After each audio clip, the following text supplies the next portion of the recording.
یہاں رک کر میرے بھائی ایک مسئلہ سمجھو. یہ جو یاجوج ماجوج ہیں جن کے بارے میں آپ نے طرح طرح کی باتیں سن بھی رکھی ہوں گی اور پڑھ بھی رکھی ہوں گی، سب بوگس جھوٹی باتیں ہیں، غلط ہیں. جتنا آپ نے سنا ہے اور جتنا پڑھ رکھا ہے سب بوگس ہے، غلط ہے. یاجوج ماجوج انسان ہی ہیں، اور آپ کو یہ بات معلوم ہے کہ تمام انسان آدم علیہ السلام کے اولاد ہیں. پھر تمام انسان نوح علیہ السلام کی اولاد ہیں.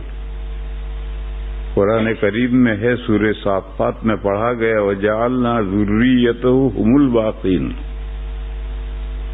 جو کشتی میں تھے انہی کے اولاد باقی ہے. ان کشتی میں 80,000 مرد اور عورتیں تھے، ان کے نسلیں آہستہ آہستہ ختم ہو گئی. نوح علیہ السلام کے 3 بیٹے تھے، ان 3 بیٹوں کی آج پوری دنیا میں نسلیں چل رہی ہیں. لہذا نوح علیہ السلام دوسرے باپ ہیں.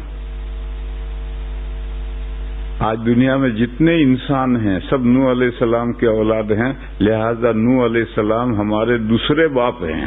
پہلے باپ دادا آدم، دوسرے باپ نوح علیہ السلام. حضرت کے 4 لڑکے تھے، نوح علیہ السلام کے 4 لڑکے تھے.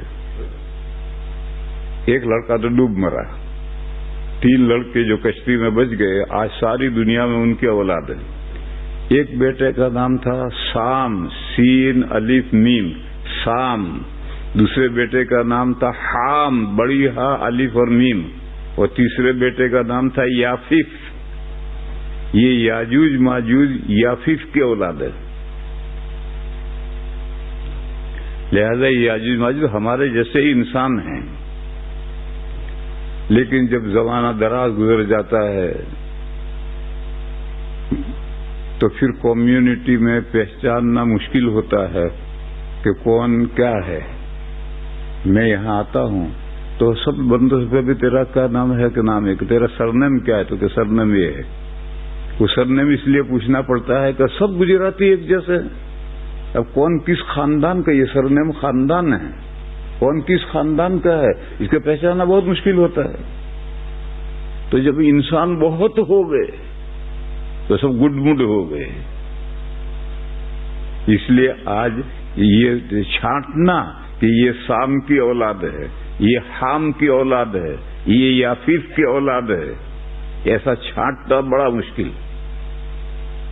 البتہ کتابوں میں یہ لکھا ہے کہ عرب سامی قوم ہیں. جو بھی دنیا میں عرب ہوگا وہ سام کے اولاد میں سے. اور آرین حامی قوم ہے. ہم لوگ آرین ہیں جو ہندوستان میں رہنے والے آریہ قوم ہیں. ہم سب آریہ میں سے مسلمان ہوئے ہیں. یہ سب حامی قوم ہے، حامی کے اولاد میں. اور حبشی کالے جتنے ہیں یہ یافیف کے اولاد ہیں. ایسا کتابوں میں لکھا ہے.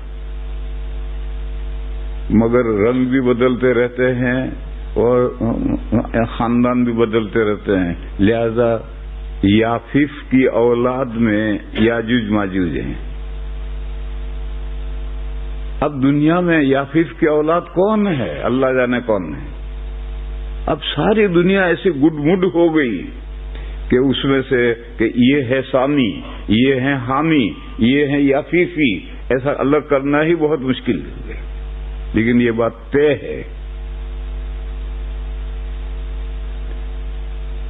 کہ ہمارے جیسے ہی انسان یاجوج ماجوج ہے. اور یہ جو باتیں آپ نے سنی ہیں پڑھی ہیں سب لغو باتیں ہیں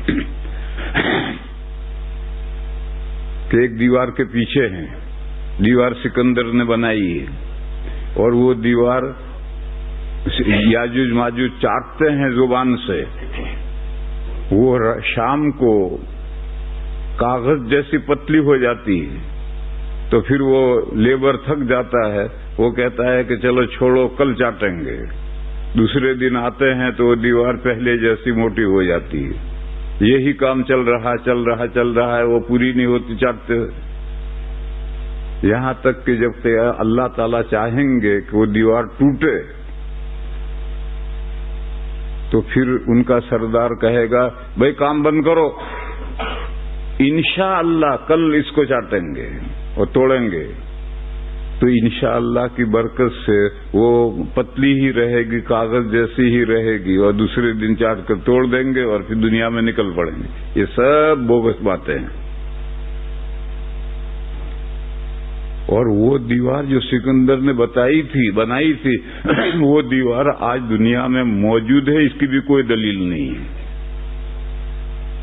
بلکہ آپ کے دارالعلوم دیوبند کے شیخ الحدیث گزرے ہیں حضرت علامہ کشمیری مولانا شبیر احمد صاحب، ان کی ایک کتاب ہے عقیدۃ الاسلام، وہ عقیدۃ الاسلام انہوں نے قادیانیوں کے خلاف عربی میں لکھی ہے۔ اس کتاب میں یہ لکھا ہے کہ وہ دیوار کب کی ٹوٹ گئی، ختم ہو گئی، اب کہیں دیوار نہیں ہے۔ اور یہ روایت بوگس روایت ہے، ایسے ہی لوگوں نے چلتی کی ہے۔